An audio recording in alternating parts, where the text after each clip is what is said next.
Y la tercera expansión la vimos ya más cercana a nuestros tiempos, ya en los tiempos del Imperio Otomano, cuando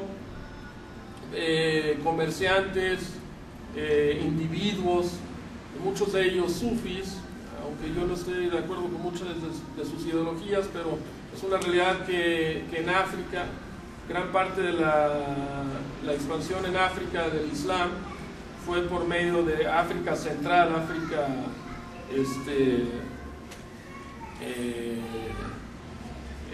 África continental, no tanto África berber o árabe, sino África ya más de los africanos.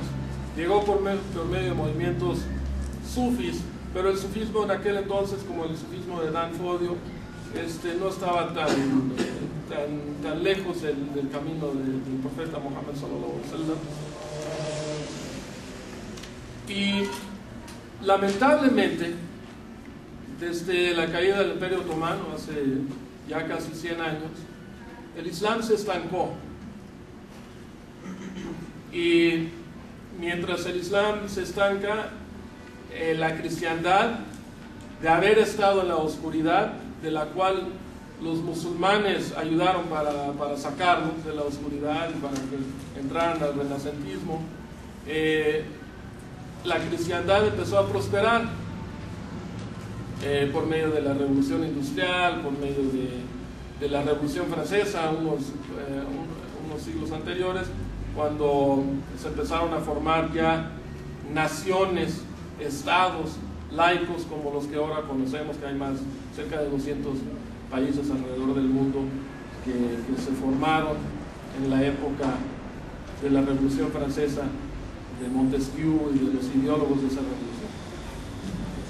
Todos los musulmanes, al caer en el Imperio Otomano, se encuentran prácticamente en época de la Primera Guerra Mundial y sufren una colonización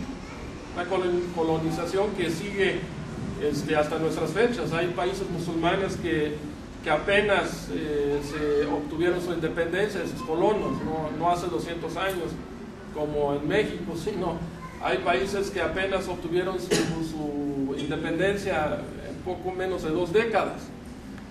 O sea, hace 2 décadas que se volvieron países independientes.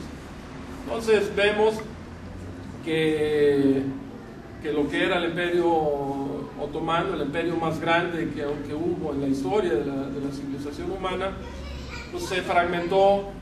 Vemos que muchos perdieron su idioma, el idioma del Corán, el árabe, y empezaron a obligar a los países, a los nuevos colonos a aprender francés, inglés, español, holandés, como en el caso de Indonesia. Y el Islam realmente como que entró en un estado de shock. En la cabeza del imperio vemos que los mismos musulmanes, por medio de Kemal Atatürk, un nacionalista muy severo, por sentirse traicionado por los árabes, todo lo que tuvo que ver con los árabes, con el Islam, fue muy severo con ellos, mataba imams, cerraba mezquitas y trató abolió la lengua árabe, que la lengua árabe en Turquía era la lengua con la que se escribía, era la lengua, como todo el imperio musulmán. En Indonesia,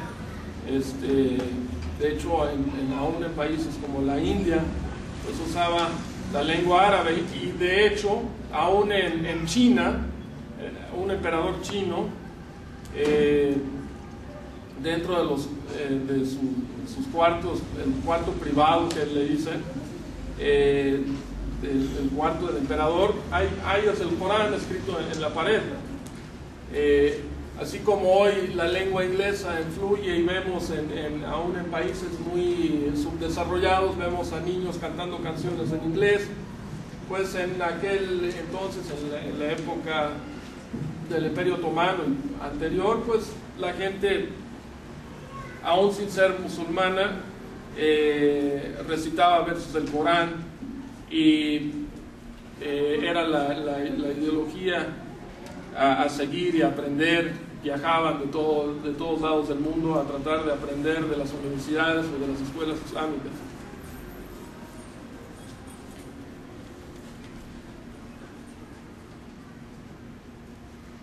Hoy en día vemos que hay quienes claman que el Islam es la religión que más rápido crece, que el Islam es la religión que más adeptos consigue en comparación con todas las demás religiones.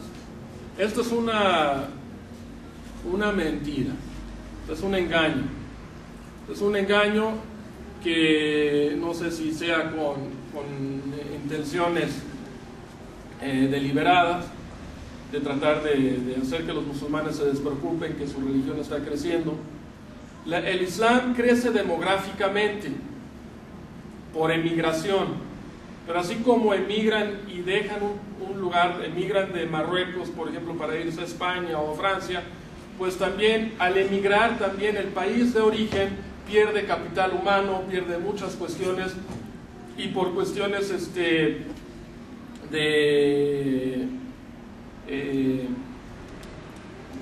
diferencias culturales, llegan a países como ciudadanos, luego de tercera, de segunda, y se adaptan a las costumbres europeas. Entonces esta emigración a Europa, por ejemplo, es muy subjetiva, no quiere decir que realmente el Islam esté creciendo en esa región.